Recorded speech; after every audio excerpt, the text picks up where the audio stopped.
Hello guys, this is Rox, bringing you the latest news of Dune Awakening. This is gonna be one of the biggest patches in the game for the time being, and it brings a lot of fixes and improvements to the game. But to save your time, I'll just talk about the most essential ones. And one quick note guys, this patch is currently being tested and it's planned to come live for everyone on August 12. So let's begin. The Sub-fief consoles will now show 3 additional things: base power supply, water storage, and base storage capacity. Quick note here guys, keep in mind your refinery's inventory also counts.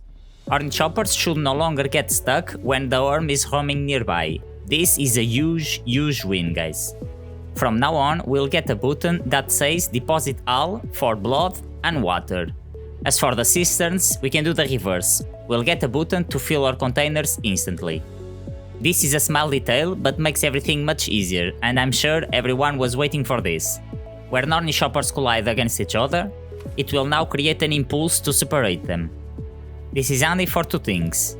You can help someone unstuck their shopper from weird places.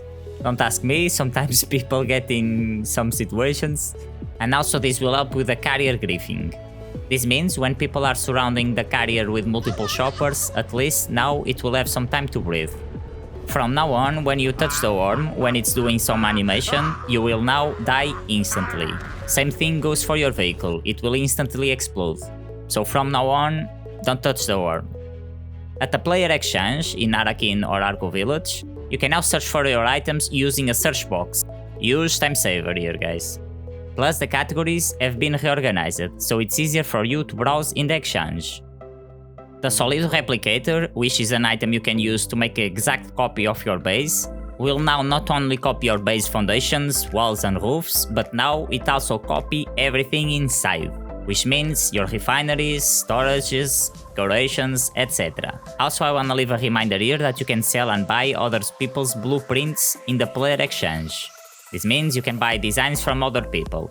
And yes, you can preview the designs before you buy them. For the case that your character was stuck, the Unstuck button should work much better now. The floor sound and spice fields in Agabazin have now been redistributed guys. This means the worm now can reach all of them. There is no more safe places guys. This is a nerf for us, but the worm has to eat, right? And let's be honest, we are its favorite snack. Rockets and missiles have gotten their volume increased from 0.05 to 0.2. So from now on, a full stack weighs 50 volume. In my opinion, this is a very good change to the game, as it didn't make sense rockets being so light. And perhaps this will help a bit more with griefing situations. But also for the rockets only, the crafting costs has been increased from 1 duraluminum ingot and 10 full cells to 4 duraluminum ingots and 20 cells. Yet another thing to help mitigate the griefing. Smart tip for people that use rockets: it's time to mass produce some of them. Some items have become much cheaper from NPC vendors, like lubricants, cells, ammo and spice foods. So it's time to let the spice flow. But of course they sell them in limited amounts, so it's always nice to buy from players in the exchange, even if they sell a bit more expensive, because you can buy in much larger quantities. So it will mean you will save time. And while you are saving time, you are making money other ways. Hence, repeat. There was a huge change to the technique named Center of Mass from the Trooper skill tree, with a much higher penalty to headshot damage, but now it also increased blade damage and your damage done to shields.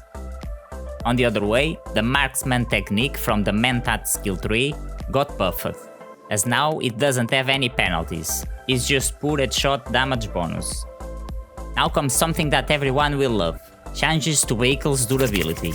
The Sunbike and Scout Ornithopter scanners now lose 50% less durability. The Scout Ornithopter wings now lose 50% less durability. Very good, very nice. As for the Assault Chopper wings, they lose 30% less durability. Also pretty awesome.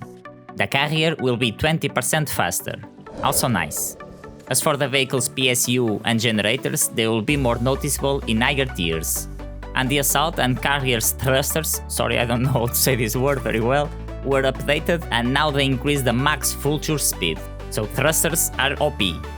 Destroyed vehicle parts will now always damage the vehicle chassis, for the extra damage they took after being destroyed. So let's pretend the wing was 1% HP and it took another rocket, so the chassis will take the rest of the damage.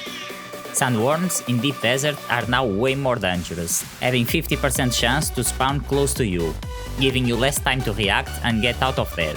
So eyes open in your threat meter, and when you see it red, it's time to get out of there ASAP.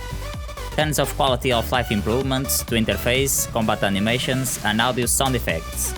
Also, there's been more fixes to server stability, and it's less likely for your game to crash.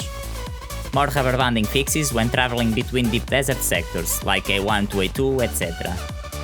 Also, tons of fixes to stories, journeys, and contracts. Basically bugs that would happen during quests.